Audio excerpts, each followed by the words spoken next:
पुढे कल्याणीनगर अपघात प्रकरणामध्ये मोठी अपडेट। अल्पवयीन आरोपीला जामीन मंजूर झालेला आहे। मुंबई हायकोर्टाकडून अल्पवयीन आरोपीला जामीन मंजूर करण्यात आलेला आहे। तर पहिल्यांदा जामीन दिल्यानंतर पुन्हा ताब्यात घेणं बेकायदेशीर असं कोर्टानं जामीन देताना म्हटलं आहे। तर अल्पवयीन आरोपीची हत्या प्रतिज्ञापत्र घेऊन कोर्टामध्ये दाखल झाली आहे। अपघात प्रकरणामध्ये अल्पवयीन आरोपीला आज जामीन मंजूर झाला। आरोपीला तात्काळ सोडण्याचे आदेश हायकोर्टाने दिले। आई वडील तुरुंगात असल्यामुळे आरोपीचा ताबा त्याच्या आत्याकडे दिला जातोय।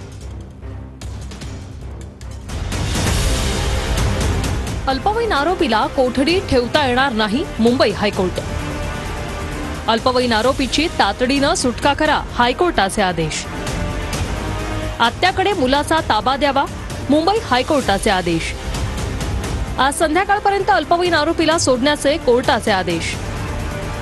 बाल हक्क न्यायमंडळानं 3 वेळा सुनावलेली कोठडी बेकायदेशीर होती, याचिकाकर्त्यांच्या वकिलांचा युक्तिवाद।